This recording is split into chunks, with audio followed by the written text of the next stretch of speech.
Ang marangyang tarangkahan ng mansyon ng mga Villamonte ay bumukas ng walang anumang ingay, tila isang dambuhalang bibig na handang lalamon sa sinumang mga has na pumasok. Para kay Tala, ang bawat hakbang niya sa loob ng bakurang yon ay parang paglalakad sa ibabaw ng mga bubog. Ang bango ng mga mamahaling halaman at ang amoy ng bagong tabas na damo ay hindi nagbigay ng ginhawa, kundi lalo lamang nagpaalala sa kanya kung gaano kalayo ang mundong ito sa maingay at masikip na eskinita ng Binondo. Dinala siya sa isang silid sa likod ng mansyon, malayo sa mga nagniningning na kwarto ni na Rave. Doon ay sinalubong siya ni Doña Belen, ang matandang mayordoma na may mukhang kasing tigas ng semento at mga matang mapanghusga. Hindi pa man nakakababa ng kanyang maliit na bayong si Tala, ay agad na siyang binasagan ng utos na tila isang latigo sa kanyang pandinig. "Huwag mong isiping nandito ka bilang bisita, Tala." Ang boses ni Belen ay puno ng pait, habang ang kanyang mga daliri ay mayabang na nakaturo sa isang tumpok ng mga telang luwa at mamahaling barong sa gilid ng labahan. "Utos ni Sir Rafe, lahat ng mga yan ay lalabhan mo gamit ang iyong mga kamay.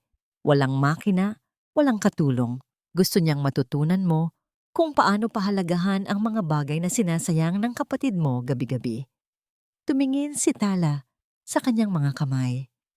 Ang mga daliring sanay humawak ng manipis na karayom at masaselang sinulid ay nanginginig sa pagod at gutom.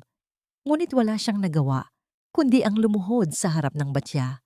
Ang tubig ay kasing lamig ng yelo, at ang sabon ay tila mga maliliit na karayom na tumutusok sa kanyang mga sugat-sugat na balat. Bawat kuskus niya sa mamahaling tela ay isang dalangin na sana ay matapos na ang parusang ito. Ang amoy ng chemical ay humahalo sa amoy ng kanyang sariling pawis. Isang amoy na tila nanunuot sa kanyang pagkatao. Pinapaalala sa kanya ang kanyang mababang kalagayan. Sa bawat pagpiga niya ng tela, naaalala niya si Lumi. Ang kapatid na kanyang binihisan ng pagmamahal, ngayon ay tila isang estranghero na nagpapakasasa sa karangyaan habang siya ay nagdurusa. Ang sakit ng kanyang mga kasukasuan, ang tila pagkagat ng rayuma sa kanyang mga daliri, ay hindi kasing sakit ng katotohanang binitawan ni Rafe sa kanyang opisina. Mula sa malayo, sa itaas ng balkonahe, nakatayo si Rafe Villamonte. Nakamasid siya sa babaeng nakaluhod sa semento, ang kanyang anyo ay madilim laban sa liwanag ng papalubog na araw. Walang mababakas na awa sa kanyang mukha, tanging ang malalim na pag-iisip na tila may pinaplano pang mas malaking unos. Ngunit nang makita niyang muntik nang matumba si Tala, dahil sa hilo, bahagyang kumibot ang kanyang mga daliri sa hawak niyang baso, isang kilos na agad din niyang pinigil. Sumapit ang gabi, at ang buong mansyon ay nabalot ng isang nakabibiinging katahimikan. Pinayagan din si Tala na magpahinga, ngunit ang kanyang katawan ay sobrang bugbog para dalawin ng antok. Sa kanyang paghahanap ng mainit na tubig para sa kanyang nananakit na mga kamay, naligaw siya sa isang bahagi ng mansyon na tila hindi na pinupuntahan ng mga tao, ang lumang silid-aklatan. Ang hangin doon ay amoy lumang papel at alikabok. Sa ilalim ng isang mahinang ilaw na nagmumula sa bintana, nakita ni Tala ang isang dambuhalang cabinet na puno ng mga dokumento. Isang kakaibang kaba ang bumalot sa kanya nang makita ang isang lumang ledger o aklat ng kwenta na may pamilyar na disenyo sa gilid. Ang tatak ng kumpanyang pinagtatrabahuhan ng kanyang ama bago ito gumuho. Nanginginig ang mga kamay ni Tala habang binubuklat ang mga pahina. Ang bawat pahina ay naglalaman ng mga pangalan ng mga manggagawa, mga halagang ibinayad, at mga utang na hindi nabayaran, hanggang sa tumigil ang kanyang mundo nang makita ang pangalan ng kanyang ama, Santiago Soliman. Sa tabi ng pangalan nito ay may nakasulat na malalaking pulang letra, "Sakripisyo para sa proyekto."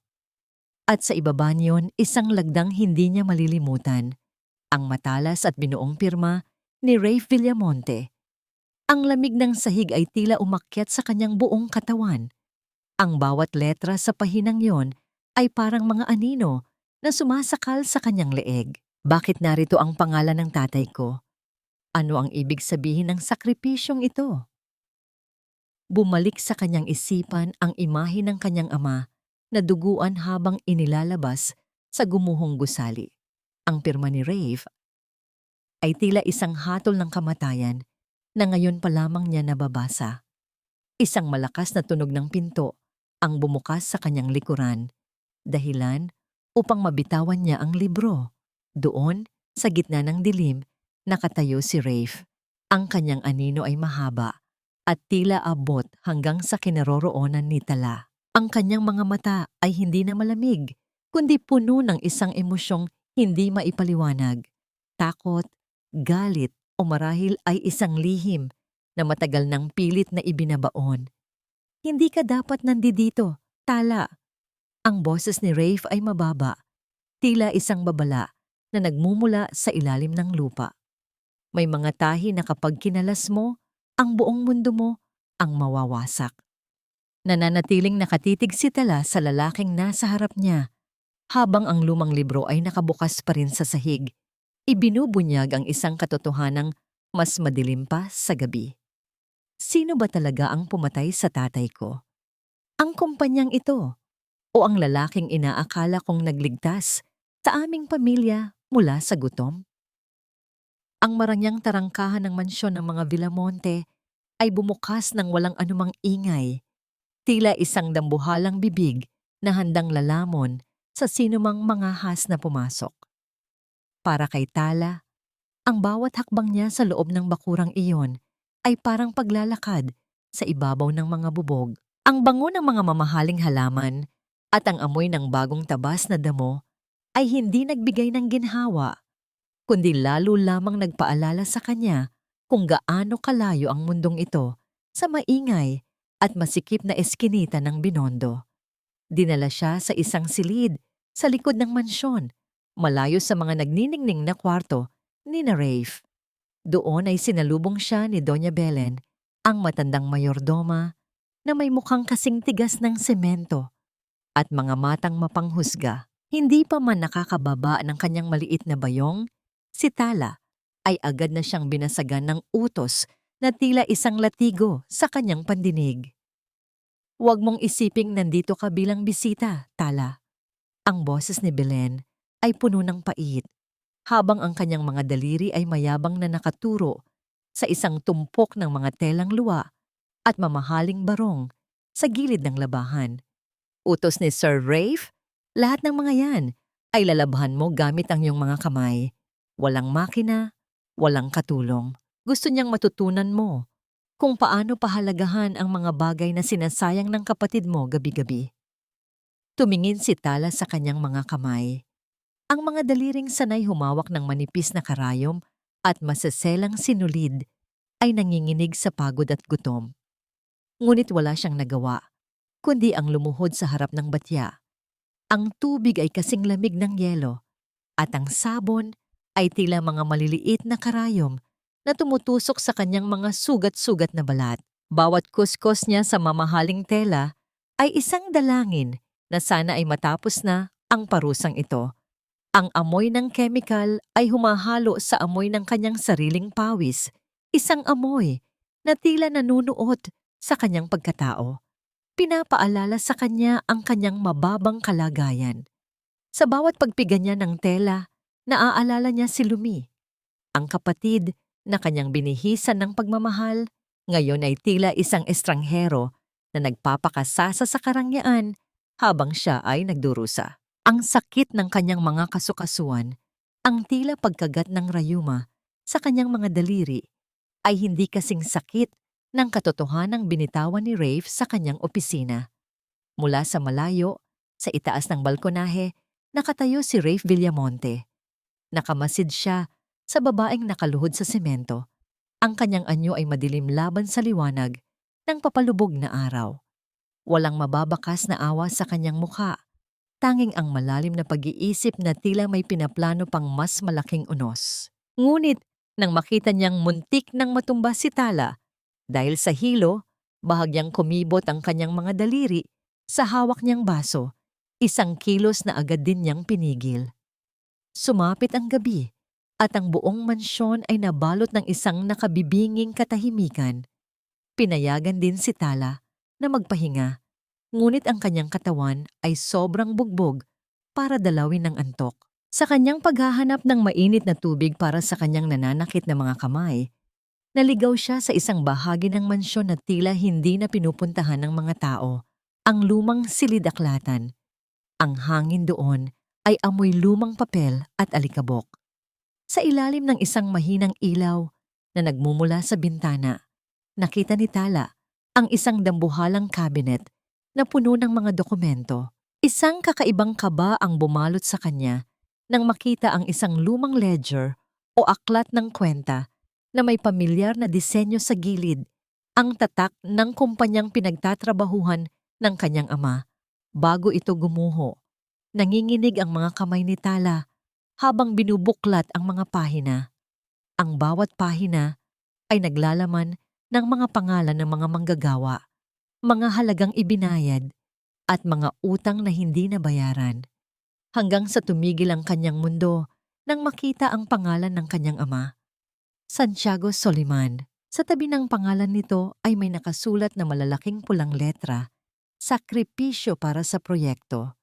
At sa ibaba niyon, isang lagdang hindi niya malilimutan, ang matalas at binuong pirma ni Rafe Villamonte. Ang lamig ng sahig ay tila umakyat sa kanyang buong katawan. Ang bawat letra sa pahinang yon ay parang mga anino na sumasakal sa kanyang leeg. Bakit narito ang pangalan ng tatay ko? Ano ang ibig sabihin ng sakripisyong ito? Bumalik sa kanyang isipan ang imahe ng kanyang ama na duguan habang inilalabas sa gumuhong gusali. Ang pirma ni Rafe ay tila isang hatol ng kamatayan na ngayon pa lamang niya nababasa. Isang malakas na tunog ng pinto ang bumukas sa kanyang likuran, dahilan upang mabitawan niya ang libro. Doon, sa gitna ng dilim, nakatayo si Rafe. Ang kanyang anino ay mahaba at tila abot hanggang sa kinaroroonan ni Tala. Ang kanyang mga mata ay hindi na malamig, kundi puno ng isang emosyong hindi maipaliwanag.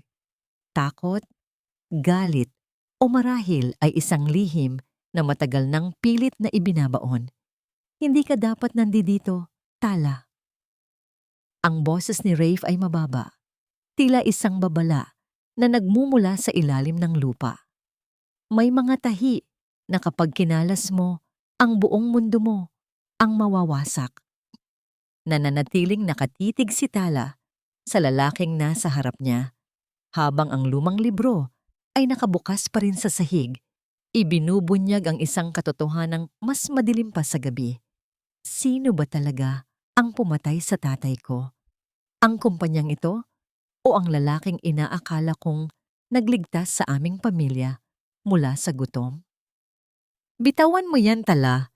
Hindi lahat ng nakasulat ay dapat mong basahin dahil hindi lahat ng katotohanan ay kayang dalhin ng iyong puso.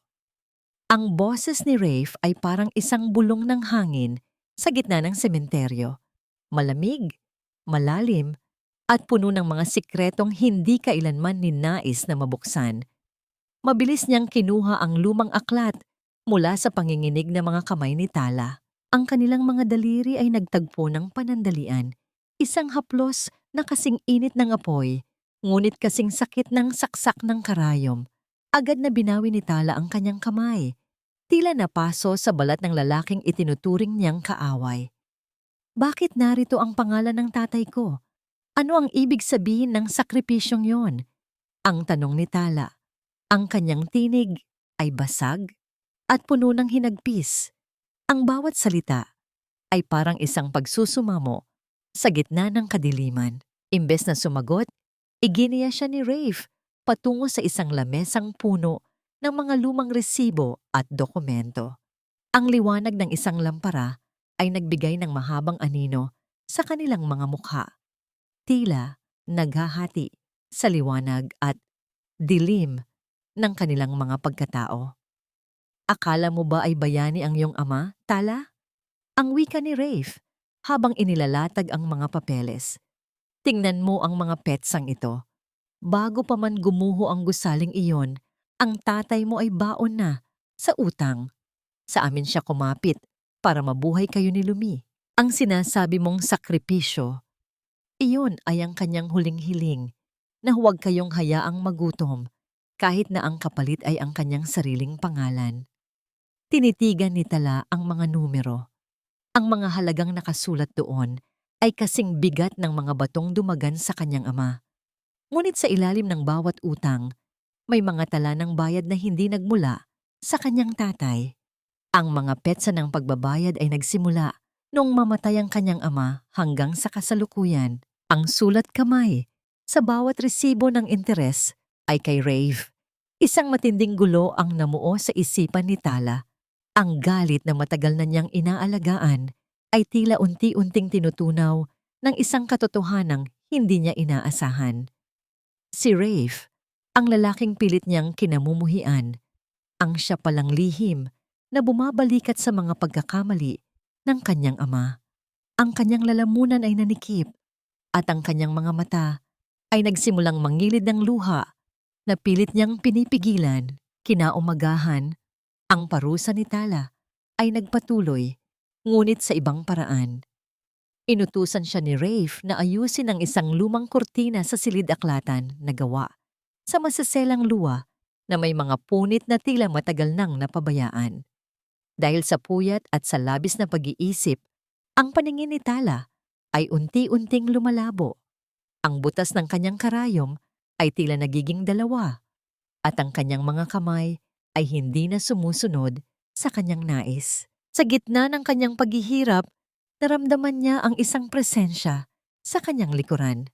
Ang amoy ng mamahaling tabako at sandalwood ay bumalot sa kanya.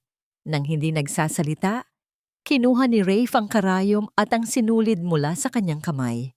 Ang malalaki at matitigas na kamay ng isang CEO ay tila naging malambot habang maingat nitong ipinapasok ang sinulid sa maliit na butas ng karayom. Ang kanilang mga balikat ay magkadikit at sa katahimikan ng silid, tanging ang tunog ng kanilang mga hininga ang maririnig.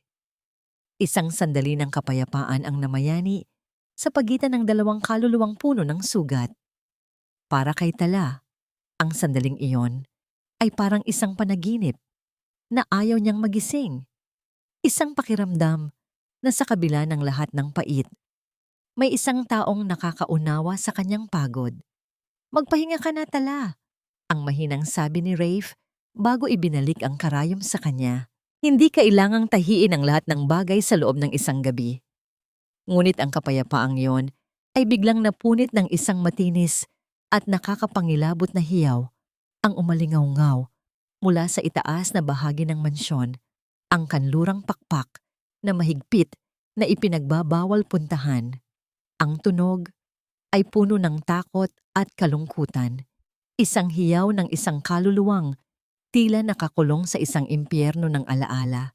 Naputol ang sinulid sa kamay ni Tala. Ang kanyang puso ay nagsimulang tumibok ng mabilis, kasing bilis ng mga katanungang bumabalot sa kanyang isipan.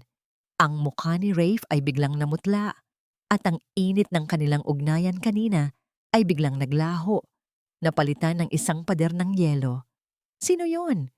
Ang tanong ni Tala. Ang kanyang boses ay nanginginig sa takot. May tao ba sa itaas? Hindi sumagot si Rafe. Sa halip, mabilis siyang tumayo at naglakad patungo sa pinto. Ang kanyang mga hakbang ay mabigat at puno ng pagmamadali. Bago siya lumabas, lumingon siya kay Tala. Ang kanyang mga mata ay puno ng babala at isang pakiusap na hindi masabi ng kanyang mga labi. Ang hiyaw ay muling narinig, mas malakas at mas masakit sa pandinig, kasunod ng tunog ng mga nababasag na gamit sa itaas. Ang mansyon ng mga Villamonte ay muling nabalot ng isang lihim na tila mas madilim pa sa kahit anong utang na iniwan ng kanyang ama. Anong misteryo ang itinatago ni Rafe sa itaas ng mansyong ito? at bakit tila ang kanyang sariling buhay ay nakatali sa hiyaw na yon. Ang hiyaw na yon ay hindi nagmula sa isang multo, kundi mula sa isang kaluluwang buhay na pilit pinapatay ng sariling alaala. Sa loob ng ilang sandali, ang mansyon ay binalot ng isang nakatutulig na katahimikan, isang katahimikang mas nakakatakot kaysa sa anumang ingay. Si Rafe ay tila isang estatwa sa gitna ng dilim. Ang kanyang mga kamao ay nakakuyom ng mahigpit hanggang sa pumuti ang kanyang mga kasukasuan. Huwag kang susunod, Tala. Manatili ka rito kung gusto mo pang makalabas ng buhay sa pamamahay na ito. Ang boses ni Rafe ay kasing talim ng labaha, isang babalang hindi na kailangan ng paliwanag. Ngunit bago pa siya makahakbang palayo, ang pinto ng silid-aklatan ay muling bumukas at pumasok si Doña Belen na may dalang isang piraso ng telang seda na kulay ube.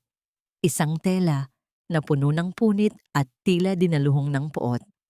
Sir Rafe, ayaw niyang isuot ang kahit ano. Pinunit niya muli ang bawat tahi. Ang ulat ni Belen, ang kanyang tinig ay nanginginig sa pagod at takot. Lumingon si Rafe kay Tala. Ang kanyang mga mata ay nagtagis sa gitna ng desperasyon. Sa isang iglap, nagbago ang kanyang desisyon. Tala, ito ang iyong pangalawang pagsubok. Tahiin mo ang telang ito. Gawin mong isang obra na kahit ang pinakawasak na puso ay magnanais na isuot muli. Sumunod ka sa akin. Ang utos ni Rafe na tila isang huling hiling. Dinala ni Tala ang kanyang lalagyan ng panahi at sumunod sa kanlurang pakpak. Ang bawat hakbang sa pasilyong yon ay amoy gamot at lumang pabango ng rosas, isang amoy na tila nanunuot sa bawat sulok ng pader. Pagdating sa dulo, bumukas ang isang malaking pintong kahoy. Doon, sa gitna ng isang silid na binalot ng makakapal na kurtina, nakita ni Tala ang isang babaeng nakaupo sa sahig. Siya ay si Leticia, ang ina ni Rafe. Ang kanyang buhok ay kasing puti ng gatas at ang kanyang mga mata ay malayo ang tingin. Tila naghahanap ng isang bagay na matagal na niyang naiwan sa nakaraan. Nang lumapit si Tala upang sukatin ang tela, napansin niya ang mga asul at lila na pasa sa payat na braso ng matanda. Mga bakas ng isang marahas na kamay na hindi nagmula sa isang aksidente. Ang sakit na naramdaman ni Tala ay parang isang karayom na direktang tumusok sa kanyang sariling puso. Sinimulan ni Tala ang kanyang trabaho sa isang sulok ng silid. Ang bawat tahi niya ay puno ng pag-iingat. Tila bawat hibla ng sinulid ay isang panalangin para sa kapayapaan ng matanda. Lumipas ang mga oras at ang liwanag ng buwan ay pumasok sa bintana, nagbibigay ng isang malamlam na sinag sa kanilang tatlo. Si Rafe ay nanatili sa tabi ng kanyang ina. Hinahaplos ang kamay nito ng may labis na pagmamahal at lungkot. Dahil sa puyat at sa liit ng mga detalye ng borda, ang paningin ni Tala ay nagsimulang maglaro. Ang kanyang mga mata ay tila naglalayag sa dagat ng kalabuan at ang kanyang mga daliri ay hindi na mahuli ang dulo ng sinulid. Napansin ito ni Rafe. Nang hindi nagsasalita, lumapit ang lalaki at naupo sa tabi ni Tala sa mababang upuan.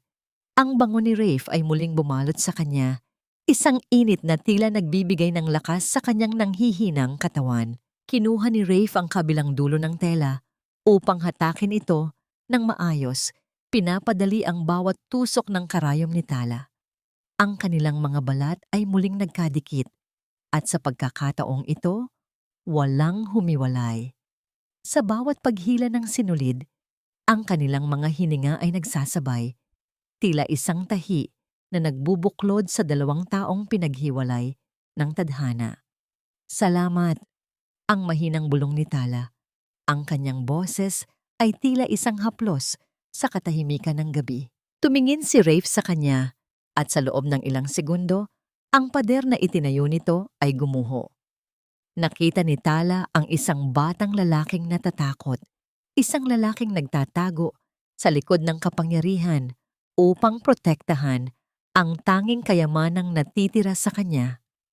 Ginagawa ko ito dahil kailangan tala, hindi dahil gusto ko. Ang sagot ni Rave. Ngunit ang kanyang mga mata ay nagsasabi ng kabaligtaran. Ang init ng kanyang kamay sa ibabaw ng kamay ni Tala ay isang katotohanang mas malakas kaysa sa anumang salita. Isang banayad ng ngiti ang sumilay sa labi ni Tala, isang ngungiting tila nagpapatigil sa oras. Ngunit ang sandaling iyon ng tamis ay biglang naging mapait nang marinig ang tunog ng isang sasakyang huminto sa harap ng mansyon. Kasunod nito ay ang tunog ng isang baston na tumatama sa marmol na sahig. Bawat bagsak ay tila isang babala ng paparating na hatol. Ang bawat katulong sa bahay ay tila naging estatwa sa takot. Ang pinto ng kwarto ay bumukas ng malakas at doon ay nakatayo ang isang matandang lalaki na may mukhang kasing bangis ng isang leon. Si Don Augusto Villamonte. Ang kanyang presensya ay tila sumipsip sa lahat ng hangin sa loob ng silid. Ang kanyang tingin ay matalim na dumaan kay Rafe, pagkatapos ay kay Tala, bago tumigil sa kanyang asawang si Leticia. Ano itong nakikita ko? Isang basurerang nananahi sa loob ng aking kaharian? Ang boses ni Don Augusto ay puno ng pangungutya at isang puot na tila matagal nang nag-aapoy. Rafe, akala ko ba ay tinatapos mo na ang laro?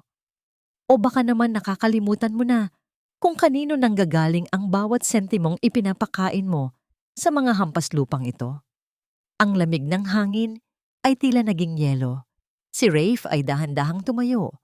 Ang kanyang katawan ay naging isang pader sa harap ni Tala at ng kanyang ina. Ngunit ang panginginig ng kanyang mga kamay ay hindi na itago sa paningin ni Tala.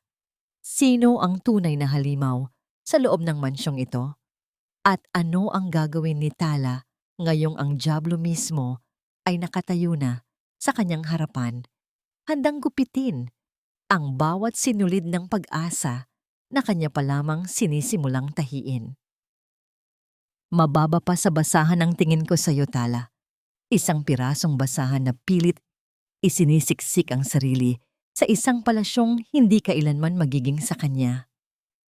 Ang boses ni Don Augusto ay parang isang latigo na humahagupit sa bawat hibla ng pagkatao ni Tala. Ang bawat salita ay may dalang lason, isang klase ng pang-iinsulto na hindi lamang sa pandinig, nanunuot, kundi hanggang sa kaibuturan ng kanyang kaluluwa. Habang binibitawan ng matanda ang mga katagang iyon, ang kanyang baston ay mariing tumama sa makintab na sahig. Ang tunog nito ay tila isang hatol na nagpapaalingaw-ngaw ng kanyang kapangyarihan sa buong silid. Nananatiling nakaluhod si Tala sa tabi ng kama ni Leticia. Mahigpit ang hawak sa telang kulay ube na kasalukuyan niyang tinatahi. Ang kanyang mga daliri ay nanginginig, hindi dahil sa takot, kundi dahil sa matinding pagpipigil ng galit at sakit. Ang kanyang puso ay tila isang telang pinupunit ng dahan-dahan sa loob ng silid na ito, kung saan ang amoy ng gamot ay humahalo sa amoy ng lumang pabango. Ang presensya ni Don Augusto ay tila isang itim na usok na sumasakal sa lahat ng buhay. Dad, stop it. She is here because I asked her to. Ang boses ni Rafe ay mababa, ngunit puno ng babala. Ang kanyang mga mata ay nagtagis habang nakatitig sa kanyang ama. Isang titig na puno ng lihim na puot at pagod. Isang mapait na tawa ang kumawala sa mga labi ni Don Augusto. Asked her? O baka naman nakakalimutan mo na kung sino ang tunay na nagmamay-ari sa bawat hininga ng pamilyang ito? Leticia is a lost cause, Rafe. At ang babaeng ito, siya ay isang panggulo lamang. Isang panggulo na tulad ng kanyang ama na hindi marunong magbayad ng utang. Ang bawat pintig ng puso ni Tala ay naging isang pasakit. Ang pagbanggit sa kanyang ama ay parang isang kutsilyong kinala sa isang luma ng sugat. Nais niyang tumayo at isumbat ang lahat ng hirap na dinanas nila. Ngunit ang kanyang lalamunan ay tila nakakandado. Ang kanyang mga mata ay nanatiling nakapako sa mga pasa sa braso ni Leticia. Mga pasang alam niyang gawa ng matandang nasa harap niya. Sumapit ang hapunan, isang oras na dapat ay para sa pamilya. Ngunit sa mansyon ng mga Villamonte, ito ay isang oras ng pagpapahirap. Pinilit ni Don Augusto na maupo si Tala sa dulo ng mahabang lamesa, hindi bilang panauhin, kundi upang ipamukha sa kanya ang agwat ng kanilang mundo. Ang tunog ng mga kubyertos na tumatama sa mamahaling plato ay kasing lamig ng katahimikang bumabalot sa kanila. Ang bawat subo ng pagkain ay tila isang lason na mahirap lunukin. Sa gitna ng pagkain, muling nagsalita si Don Augusto. Ang kanyang boses ay tila isang malambot na sutla na may nakatagong patalim. Alam mo ba, Tala, na ang kapatid mong si Lumi ay mabilis matuto? Mas mabilis kaysa sayo. Marahil ay dahil alam niya kung kailan dapat sumuko at kailan dapat yumukod sa mga taong may hawak ng kanyang kapalaran. Naramdaman ni Tala ang pag-akyat ng dugo sa kanyang mukha. Ang kanyang mga kamay sa ilalim ng lamesa ay nakakuyom hanggang sa bumaon ang kanyang mga kuko sa kanyang palad. Ngunit bago pa siya makapagsalita, naramdaman niya ang isang banayad na haplos sa kanyang tuhod. Ang kamay ni Rafe, na nakatago sa paningin ng kanyang ama, ay marahang humawak sa kanya. Isang sandali ng kapayapaan ang sumilay sa gitna ng unos. Ang init ng kamay ni Rafe ay parang isang tahimik na pangako. Isang pangakong hindi siya mag-isa sa laban na ito. Nagtagpo ang kanilang mga mata at sa loob ng isang segundo, ang lahat ng pangungutya ni Don Augusto ay naglaho. Nakita ni Tala ang isang lihim na koneksyon, isang tahi ng pag-unawa na tanging silang dalawa lamang ang nakakaalam. Ito ang kanyang golden moment, ang pagkaunawa na ang halimaw na nasa kabisera ng lamesa ay walang kapangyarihan sa damdaming unti-unting namumuo sa pagitan nila. Lumi is my sister, and she will never be yours to control. Ang boses ni Tala ay lumabas na matatag, sapat na upang patigilin ang paggalaw ng kubyertos ni Don Augusto. Ang matanda ay tumingin sa kanya nang may halong gulat at lalong tumindi ang galit. Titingnan natin, Tala. Titingnan natin kung hanggang saan ang kayang tiisin ng isang thaw may natulad mo kapag ang lahat ng sinulid na hawak mo ay isa-isa kong pinatid. Matapos ang hapunan, habang naglalakad si Tala patungo sa kanyang silid, napansin niya ang isang nakabukas na pinto sa opisina ni Don Augusto. Isang liwanag mula sa loob ang nagpakita sa isang anino ng isang tao na kausap ng matanda sa telepono. Ihanda ang lahat para sa operasyon sa makalawa. Siguraduhin na walang makakaalam, lalo na si Rafe. Ang batang babae ay isang kasangkapan lamang at kailangan ko ang kanyang bahagi para mabuhay ang aking tunay na tagapagmana. Ang mundo ni Tala ay tila huminto sa pag-ikot. Ang bawat salita ay parang isang kidlat na tumama sa kanyang kaisipan. Hindi lamang pera, hindi lamang utang, isang buhay ang balak kunin ni Don Augusto. Ang kanyang kapatid na si Lumi ay hindi lamang isang sugar baby. Siya ay isang biktima na nakatakdang isakripisyo sa altar ng kasakiman ng matanda. Sino ang tinutukoy na tagapagmana ni Don Augusto? At paano maililigtas ni Tala si Lumi kung ang bawat hakbang niya ay binabantayan ng mga mata ng isang dyablo? Ang bawat butil ng ulan ay tumatama sa bubong na yari sa luma at makapal na tisa, lumilikha ng isang mabigat at paulit-ulit na tunog na tila ba nakikiramay sa bigat ng dibdib ni Tala. Sa loob ng kanyang maliit na silid, ang tanging liwanag ay nagmumula sa isang aandap-andap na lampara, sapat lamang para makita niya ang sariling mga kamay na puno ng paltos, namumula, at tila ayaw nang sumunod sa kanyang isipan. Ang balat sa kanyang mga daliri ay manipis na dahil sa maghapong paglalaba sa ilalim ng malamig na tubig at ang walang humpay na paghawak sa matalas na karayom. Sa bawat paggalaw niya, ang kirot ay gumuguhit hanggang sa kanyang siko. Sinubukan niyang hipuin ang kanyang mga sugat, ngunit ang bawat dampi ay nagpapangiwi sa kanya sa sakit. Bumukas ang pinto ng dahan-dahan, hindi naglilikha ng anumang ingay, sa ibabaw ng makapal na alpombra. Doon sa pintuan, nakatayo si Rave. Hindi siya nakasuot ng kanyang karaniwang Amerikana. Ang kanyang puting polo ay bahagyang nakabukas sa may leeg, at ang kanyang buhok ay tila nagulo ng sariling mga daliri sa gitna ng pagod. May dala siyang isang maliit na lalagyan ng langis at isang piraso ng malinis na koton. "Huwag kang lalapit," ang mahinang boses ni Tala, ngunit walang lakas ang kanyang pagtanggi. Hindi nakinig si Rafe. Lumapit siya at naupo sa gilid ng higaan, isang distansyang sapat para maramdaman ni Tala ang init na nagmumula sa katawan ng lalaki. Kinuha ni Rafe ang mga kamay ni Tala, marahan at maingat, tila ba humahawak siya ng isang mamahaling porselana na anumang oras ay maaaring mabasag. Ang mga kamay na ito ay hindi ginawa para saktan. Tala, ang bulong ni Rafe, ang kanyang tinig ay kasing lamig ng gabi, ngunit kasing lambot ng pelus. Sinimulan niyang pahiran ng langis ang mga paltos ni Tala. Ang amoy ng sariwang langis ay humalo sa amoy ng ulan sa labas. Lumilikha ng isang mundong tila nakahiwalay sa puot ni Don Augusto. Naramdaman ni Tala ang kuryenteng dumadaloy sa kanyang balat sa bawat haplos ni Rafe. Ang bawat pagpisil nito sa kanyang mga daliri ay tila nagpapahinto sa kanyang paghinga.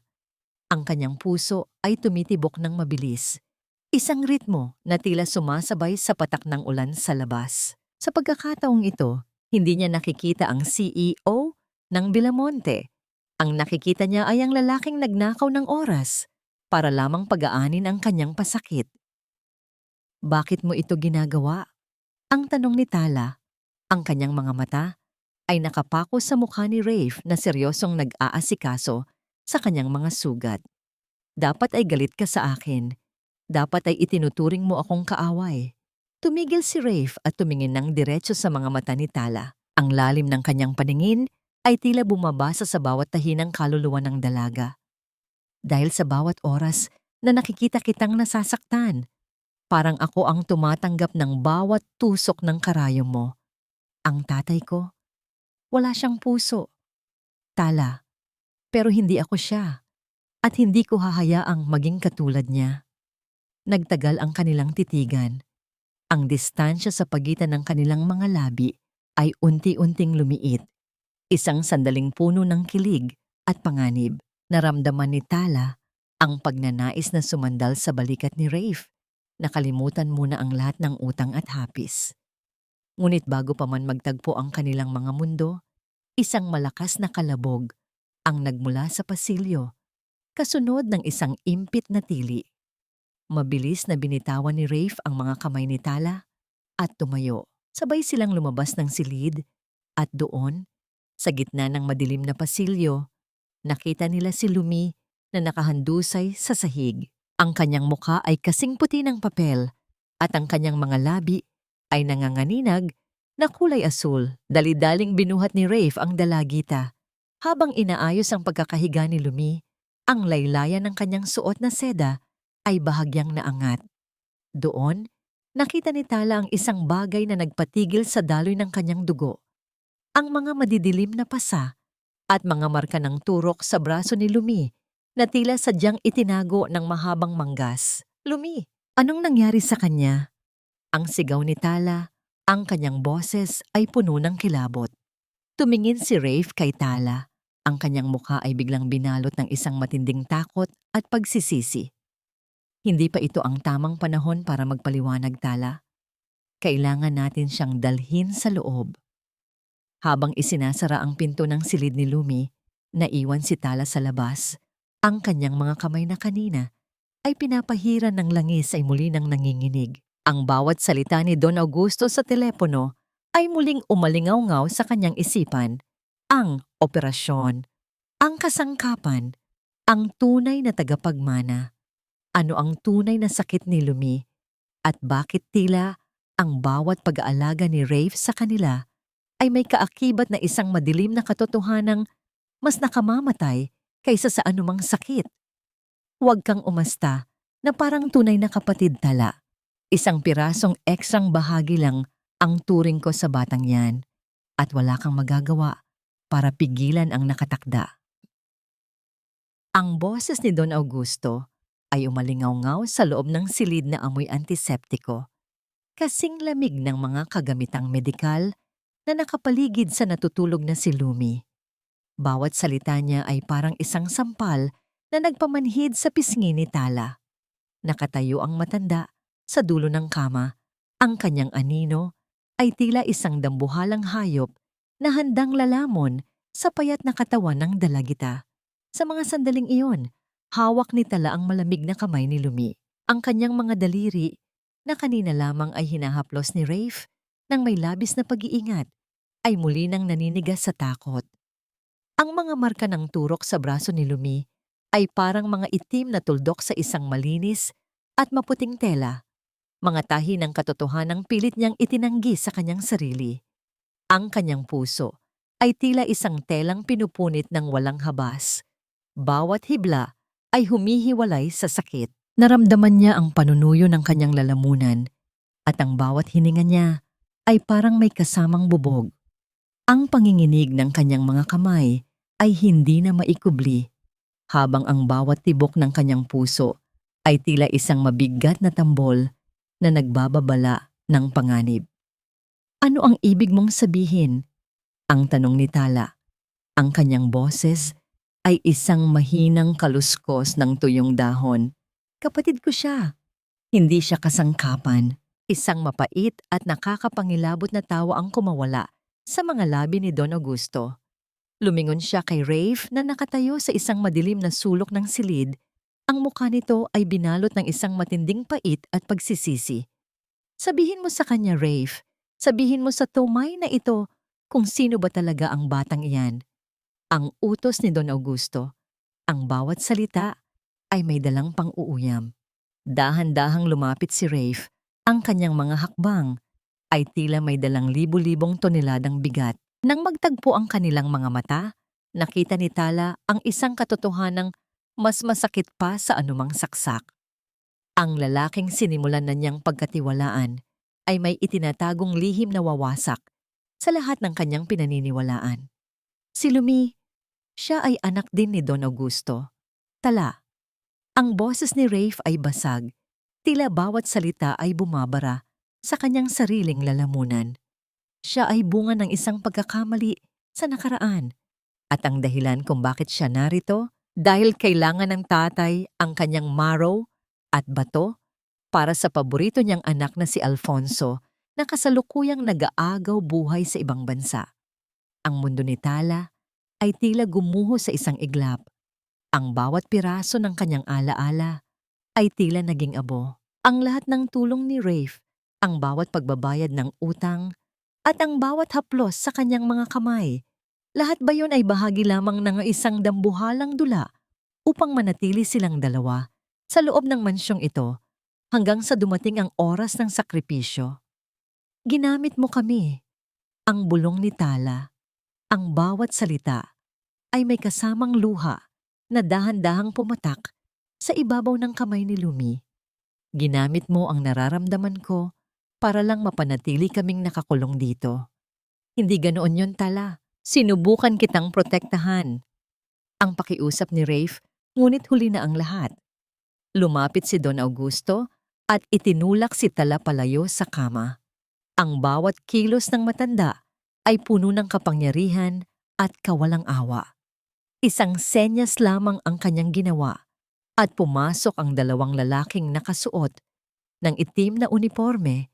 Hinawakan nila ang mga braso ni Tala ng mahigpit. Ilayo ang basurerang ito.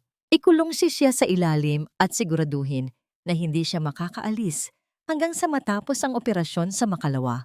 Ang malamig na utos ni Don Augusto.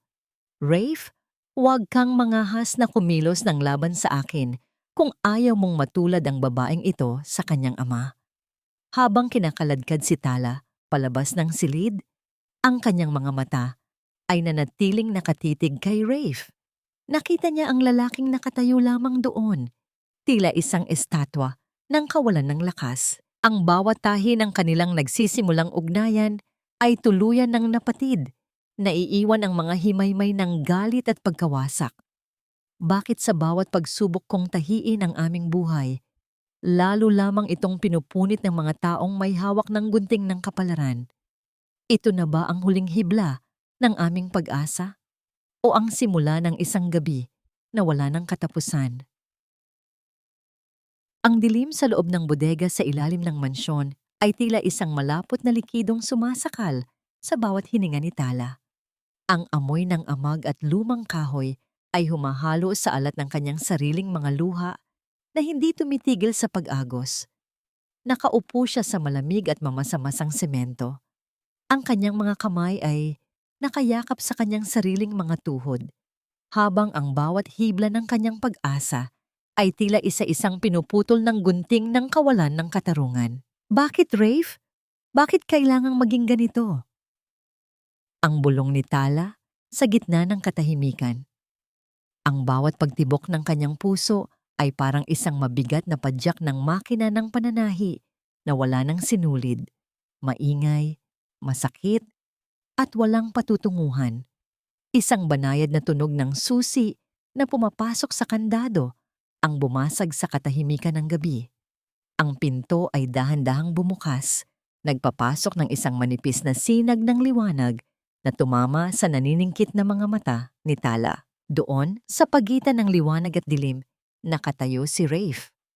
Ang kanyang mukha ay puno ng mga pasa, isang patunay na sinubukan niyang lumaban sa sariling ama bago siya muling nagapi.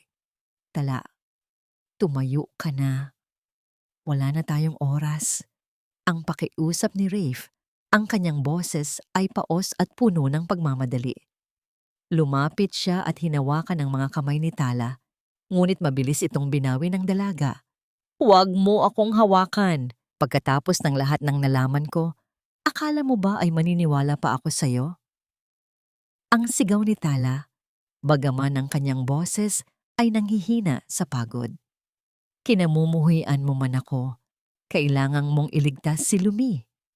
Ang sagot ni Rafe, ang kanyang mga mata ay nagsusumamo. Inabot niya ang isang susi ng sasakyan at isang lumang cellphone kay Tala. Nakaabang ang aking driver sa likurang tarangkahan. Pumunta ka sa Binondo. Hanapin mo ang mga taong tapat sa iyong ama. Sila lang ang makakatulong sa atin ngayon. Sa gitna ng galit, nakita ni Tala ang isang matinding sakripisyo sa mga mata ni Rafe. Ang lalaking ito ay handang iwan ang lahat, ang kanyang yaman, ang kanyang pangalan, at ang kanyang kaligtasan para lamang sa kanya. Isang mabilis na pagtango ang ibinigay ni Tala bago siya tumakbo palabas ng bodega. Iniwan ang lalaking muling tumatayo bilang pader sa pagitan niya at ni Don Augusto. Pagdating sa Binondo, ang amoy ng tuyong isda at usok ng mga sasakyan ay tila naging isang pamilyar na yakap para kay Tala. Hindi siya nag-atubili. Tinungo niya ang lumang talyer kung saan nagtatrabaho ang mga dating kasamahan ng kanyang ama. Doon, sa ilalim ng aandap-andap na bumbilya, nakita niya ang mga lalaking may mga kamay na kasing gaspang ng semento. Mga taong binalasubas din ng sistemang binuo ni Don Augusto. Mang Pedring, Mang Lando, kailangan ko ang tulong ninyo. Ang panimula ni Tala, ang kanyang boses, ay puno ng paninindigan na tila isang telang hindi kayang punitin ng anumang bagyo. Ikinwento niya ang lahat, ang sakripisyo ng kanyang ama, ang lihim ni Lumi, at ang dambuhalang kasakiman ng mga Villamonte. Ang mga lalaking ito, na akala ay nakalimutan na ng mundo, ay dahan-dahang tumayo. Ang bawat isa sa kanila ay kumuha ng kung anong kagamitan ang mayroon sila. Mga martilyo, liyabe, at higit sa lahat, ang kanilang dangal. Sa gitna ng gabi, bago sila lumusob sa ospital, naupo silang lahat sa paligid ng isang maliit na lamesa. Doon naganap ang isang golden moment, isang sandali na hindi malilimutan ni Tala. Hinati-hati nila ang isang piraso ng tuyong tinapay. Ang bawat isa ay kumuha ng maliit na bahagi upang magkaroon ng lakas. Ang pagbabahagi ng kakaunting pagkain sa gitna ng matinding panganib ay tila isang tahi ng pagkakaisa na mas matibay pa sa anumang bakal. Nakita ni Tala sa kanilang mga mata ang pag-asa, ang kislap ng mga taong wala nang mawawala, kundi ang kanilang huling hibla ng pagkatao. Para kay Santiago, ang bulong ni Mang Pedring, bago sila tuluyang lumarga. Sumapit ang bukang liwayway nang makarating sila sa pintuan ng pribadong ospital kung saan gaganapin ang operasyon ni Lumi. Ngunit hindi naging madali ang lahat. Isang barikada ng mga armadong lalaki na nakasuot ng itim na uniforme ang humarang sa kanilang daan. Sa gitna ng grupo, lumabas si Don Augusto, hawak ang kanyang baston at may ngising kasing pait ng lason. Akala mo ba ay sapat na ang mga basurerang ito para pigilan ako, Tala? Ang boses ni Don Augusto ay umalingaw-ngaw sa tahimik na kalsada. Ang bawat hakbang ninyo ay kamatayan ng inyong mga pamilya.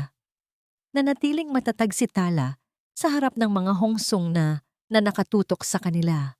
Ang kanyang puso ay tumitibok ng mabilis, kasing bilis ng mga katanungang bumabalot sa kanyang isipan. Nasaan si Rafe? Bakit tila wala siya sa tabi ng kanyang ama? Isang tunog ng sasakyang mabilis na huminto ang bumasag sa tensyon at mula sa loob niyon, nakita ni Tala ang isang bagay na magpapabago sa lahat. Isang hongsong ang nakatutok ngayon sa direksyon ni Don Augusto mula sa sarili niyang hanay. Sino ang nagtraidor sa dyablo sa sarili nitong kaharian? At maililigtas ba ni Tala si Lumi bago tuluyang mabaon ang bawat tahi ng kanilang pamilya sa ilalim ng lupa? Isang balalang ang katumbas ng buhay ninyong lahat. Mga hampas lupa, huwag ninyong subukan ang pasensya ko dahil hindi ako magdadalawang isip na ubusin kayo sa harap ng ospital na ito. Ang tinig ni Don Augusto ay parang isang matalas na lagari na pumuputol sa bawat hibla ng lakas ng loob na mayroon si Tala. Nakatayo ang matanda sa gitna ng kanyang mga armadong tauhan. Ang kanyang muka ay puno ng paghamak habang nakatingin sa mga manggagawang kasama ni Tala. Ang mga lalaking ito na may mga kamay na kasing gaspang ng semento at mga damit na may mantsa ng grasa ay tila mga langgam lamang sa harap ng dambuhalang kapangyarihan ng mga Villamonte.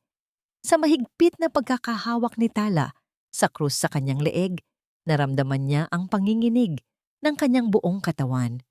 Ang bango ng antiseptiko mula sa loob ng ospital ay humahalo sa amoy ng takot sa paligid. Ang bawat tibok ng kanyang puso ay tila isang babala.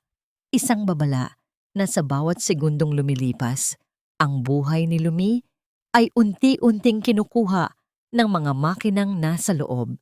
Nais niyang sumigaw. Nais niyang sugurin ang matandang nasa harap niya. Ngunit ang bigat ng panganib ay tila isang tanikalang nakagapos sa kanyang mga paa. Hindi kami aalis dito hanggat hindi mo inilalabas ang kapatid ko, Don Augusto? Ang boses ni Tala ay nanginginig, ngunit puno ng paninindigan. Ang bawat patak ng dugo ni Lumi ay magiging sumpa sa inyong buong angkan. Isang mapait na tawa ang kumawala sa mga labi ni Don Augusto. Itinaas niya ang kanyang baston, isang senyas para sa kanyang mga tauhan na ihanda ang kanilang mga kagamitan. Ngunit bago pa man makakilos ang sinuman, isang tunog ng mabilis na pagpreno ng sasakyan ang umalingaw-ngaw sa kalsada. Mula sa itim na sasakyan, bumaba si Rafe. Ang kanyang hitsura ay malayo sa dating CEO na laging maayos ang pananamit. Ang kanyang polo ay may mantsa ng dugo mula sa kanyang mga sugat at ang kanyang mga mata ay puno ng isang apoy na hindi kailanman nakita ni Tala. Naglakad siya patungo sa gitna, humarang sa pagitan ng kanyang ama at ng grupo ni Tala. Enough, Dad. Tapos na ang paghahari-harian mo. Ang boses ni Rafe ay mababa, ngunit kasing tigas ng bakal. Lumingon siya kay Tala. At sa loob ng isang sandali, ang lahat ng gulo sa paligid ay tila naglaho. Nakita ni Tala sa mga mata ni Rafe ang isang golden moment, isang tahimik na paghingi ng tawad at isang pangakong kahit buhay niya ang kapalit, poprotektahan niya ang dalaga. Ang init ng titig ni Rafe ay tila isang tahi na muling nagdurugtong sa kanilang mga pusong kapwa-wasak. Traidor! Inuna mo pa ang basurerang yan kaysa sa sarili mong pamilya. Ang sigaw ni Don Augusto. Ang kanyang mukha ay naging kasing pula ng apoy sa galit. Sa gitna ng kanyang pagkapahiya, kinuha ng matanda ang isang hongsung mula sa isa sa kanyang mga tauhan at itinutok ito ng direkta kay Tala. Ang bawat hininga sa paligid ay tila tumigil. Ang oras ay bumagal habang ang daliri ni Don Augusto ay nagsisimulang humigpit sa gatilyo. Nakita ni Tala ang dilat na mga mata ng matanda. Isang anyo ng diablong, wala nang balak bumalik sa katinuan. Sa isang iglap, isang matalim na tunog ang yumaig sa katahimikan ng madaling araw, kasunod ng isang mabilis na paggalaw ng isang katawan. Hindi si Tala ang tinamaan.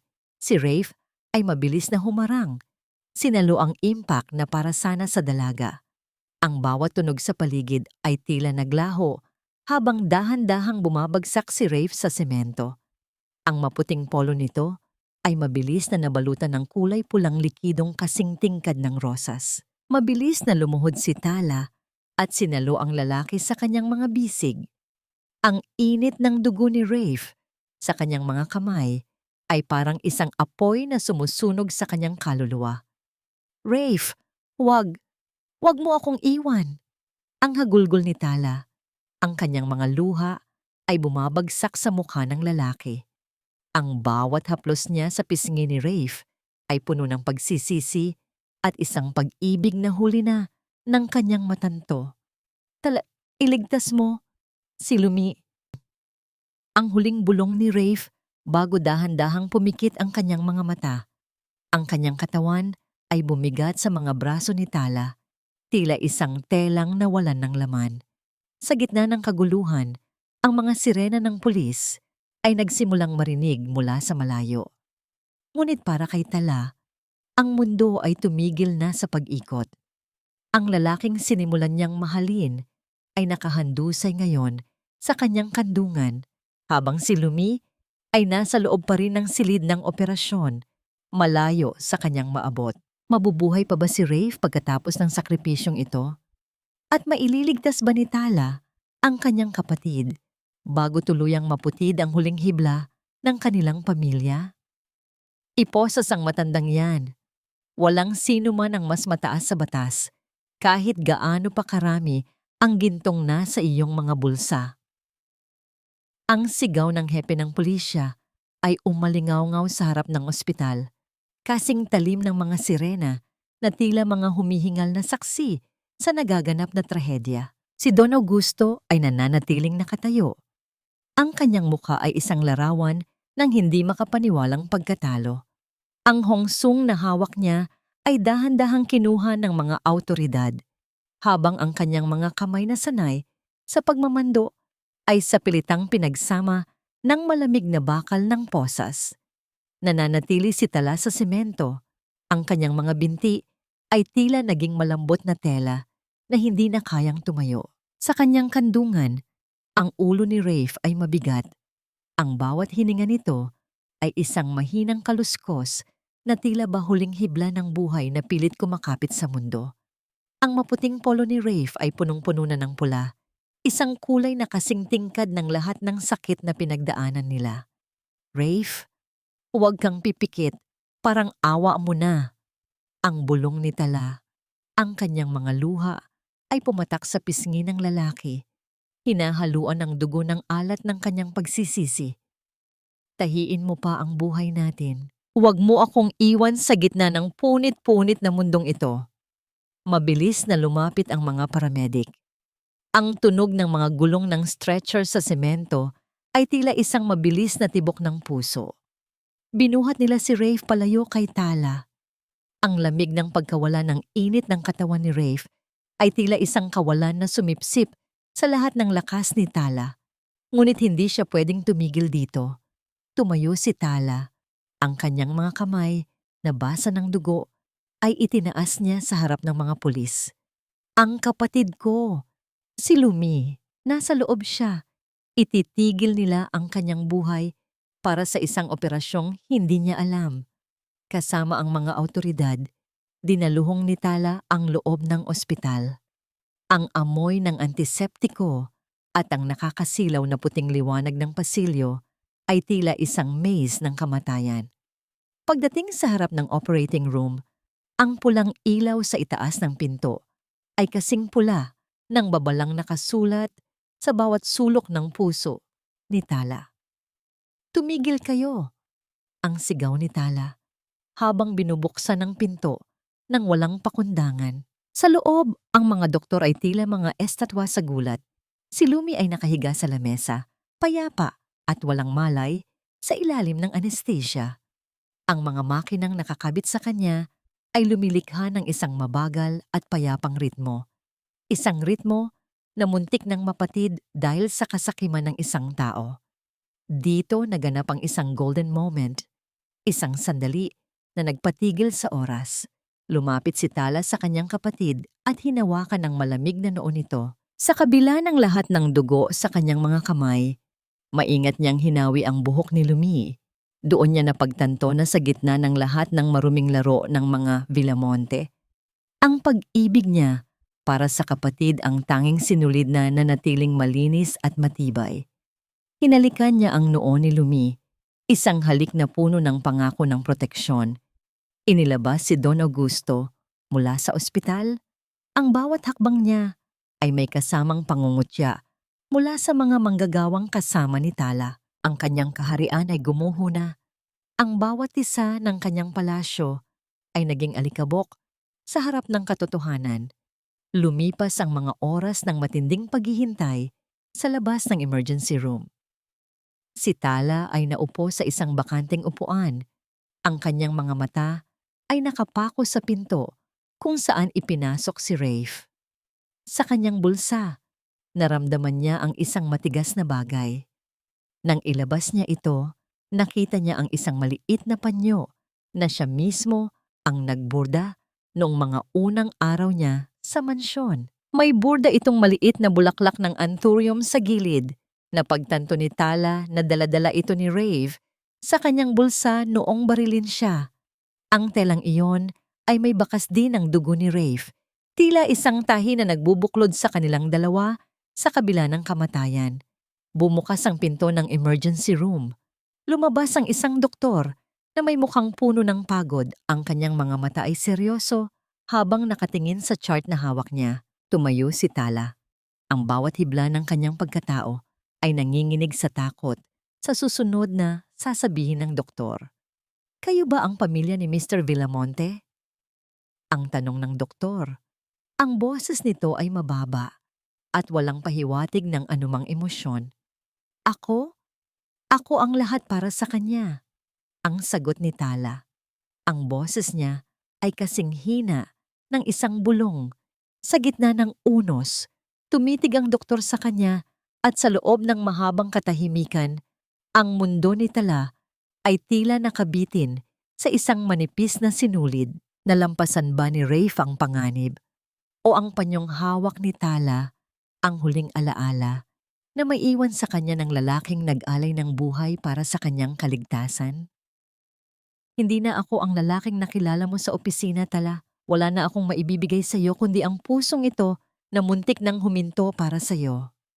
Ang boses ni Rafe ay parang isang marahang ihip ng hangin sa gitna ng isang mapayapang umaga. Mahina, paos, ngunit puno ng katotohanang mas matamis pa sa anumang pangako. Ang kanyang mga mata, na dati ay kasing dilim ng gabi, ngayon ay sumasalamin sa liwanag ng araw na pumapasok sa bintana ng silid ng ospital. Ang bawat salita niya ay tila isang tahi na dahan-dahang nagbubuklod sa mga punit na bahagi ng puso ni Tala. Nakaluhod si Tala sa tabi ng kanyang kama. Ang kanyang mga kamay ay mahigpit na nakahawak sa kamay ni Rafe. Ang init ng balat ng lalaki ay isang himala na hindi niya inakalang muli niyang mararamdaman. Ang amoy ng antiseptiko sa silid ay tila naglaho. Napalitan ng amoy ng pag-asa na matagal na nilang ipinagkait sa kanilang mga sarili. Ang panginginig ng mga balikat ni Tala ay hindi na dahil sa takot, kundi dahil sa labis na pasasalamat sa langit. Hindi ko kailangan ng yaman mo, Rafe. Ang mahalaga, gising ka na. Ang bulong ni Tala, ang kanyang mga luha ay pumatak sa puting kumot, tila mga perlas ng ligaya. Ang mahalaga, malaya na tayo mula sa mga anino ng nakaraan. Lumipas ang mga linggo ng pagpapagaling. Ang mansyon ng mga Villamonte ay tuluyan ng naembargo dahil sa mga krimen ni Don Augusto, ngunit walang pagsisisi sa mukha ni Rafe. Para sa kanya, ang bawat isa ng palasyong yon ay nabahira ng dugo at luha, at ang pagkawala niyon ay ang simula ng kanyang tunay na kalayaan. Si Leticia, ang kanyang ina, ay dinala sa isang tahimik na pasilidad sa probinsya kung saan dahan-dahang bumabalik ang kanyang katinuan sa piling ng mga rosas at sariwang hangin. Isang hapon, habang ang araw ay dahan-dahang lumulubog sa likod ng mga gusali sa Binondo, dumating si Rafe sa maliit na tiyamay ni Tala. Hindi na siya nakasuot ng mamahaling Amerikana. Suot niya ang isang simpleng puting polo na tila bahiram lamang sa isang kaibigan. Ngunit ang kanyang tindig ay mas matuwid ngayon, tila ba natanggalan ng isang dambuhalang pasanin sa kanyang mga balikat. Ang amoy ng tuyong tela at ang mahinang tunog ng makina ng pananahi ay sumalubong sa kanya. Nakita niya si Tala na seryosong nagtatahi, ang kanyang mga daliri ay mabilis at bihasa sa bawat galaw. Dito naganap ang isang golden moment, isang sandali ng payak na kaligayahan. Tumayo si Rafe sa likuran ni Tala at dahan-dahang ipinatong ang kanyang mga kamay sa balikat ng dalaga. Hindi sila nag-usap, tanging ang tunog ng makina at ang kanilang mga hininga ang nag-uusap sa katahimikan. Bagay pala sa'yo ang amoy ng Binondo, ang biro ni Tala, habang tumitingala sa lalaki. Isang banayad na tawa ang kumawala sa mga labi ni Rafe, isang tawang puno ng kapayapaan. Dito ko nahanap ang tunay na tahanan, Tala. Ang sagot ni Rafe.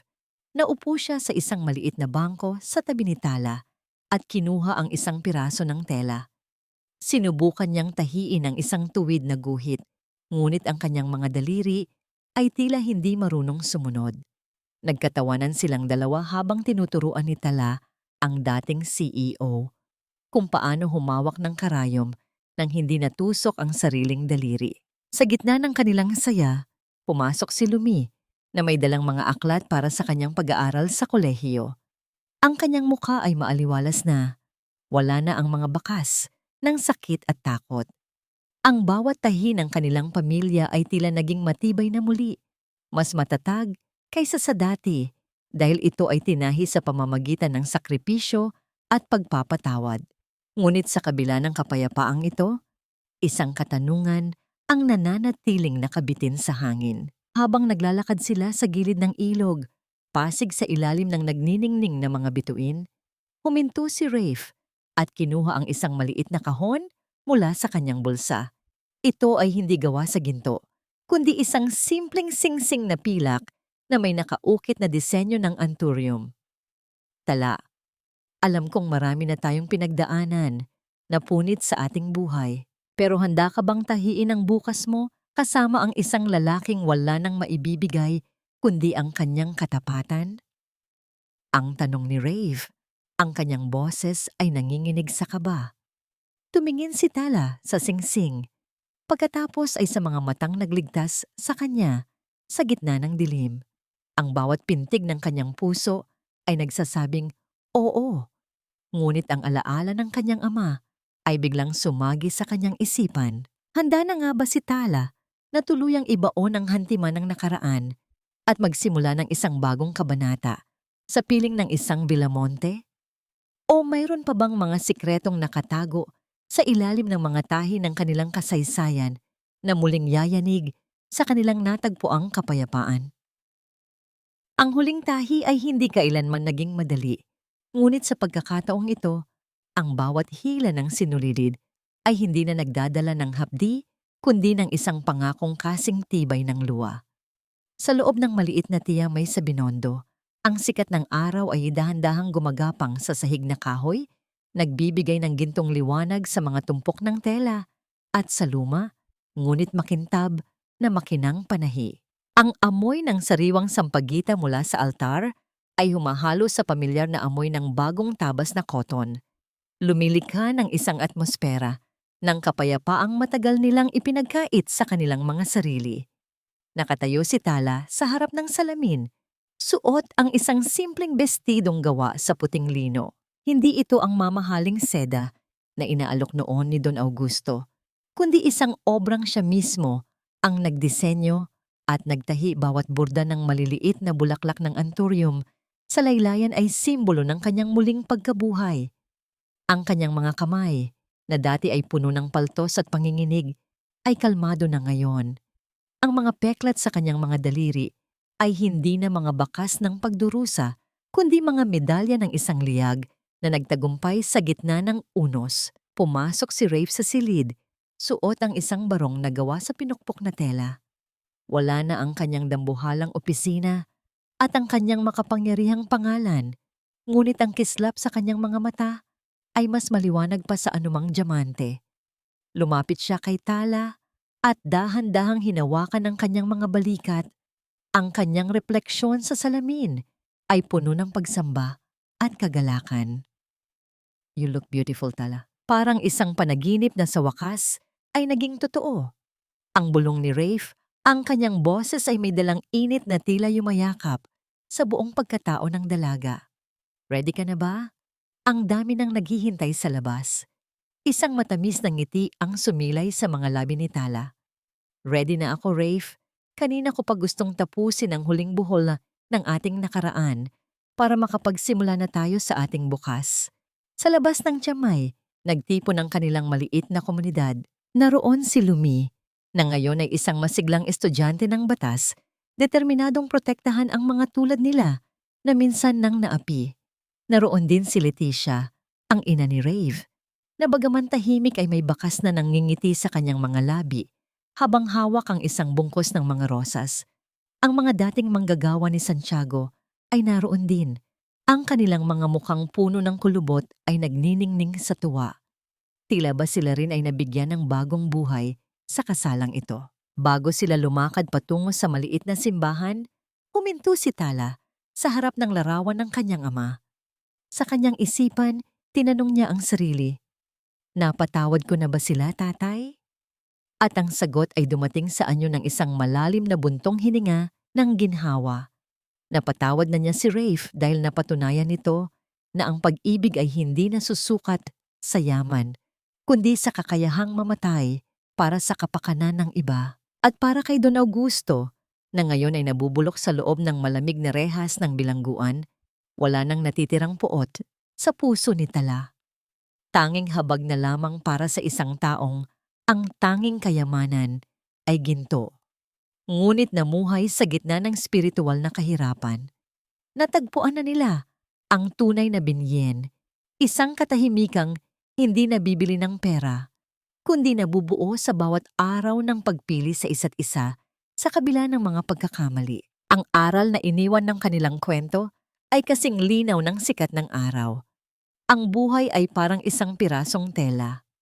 Maaaring mapunit ito ng puot, madumihan ng kasakiman, o masunog ng hapis, ngunit hanggat may isang taong handang humawak ng karayom ng pag-unawa at sinulid ng katapatan, palaging may pagkakataon para sa muling pagtahi. Naglakad silang magkahawak kamay sa makitid na kalsada ng Binondo, habang ang tunog ng mga kampana ng simbahan ay umalingaw-ngaw sa hangin. Tila isang awit ng tagumpay. Ang bawat hakbang nila ay isang tahi ng pag-asa, isang patunay na ang pinakamagagandang obra ay yaong mga muling binuo mula sa mga pagkawasak. Ang kanilang kwento ay hindi nagtatapos sa namuhay sila ng masaya magpakailanman, kundi sa namuhay silang may kapayapaan sa bawat tahi ng kanilang kasalukuyan. Sa dulo ng lahat, ang anthurium sa kanilang hardin ay tuluyan ng namulaklak, pula, matatag, at handang harapin ang anumang panahon. At dito nagtatapos ang kwento ng mga pusong muling tinahi sa pag-ibig at pagpapatawad, isang paglalakbay na nagpatunay na ang bawat punit sa ating buhay ay may pagkakataon pang muling mabuo.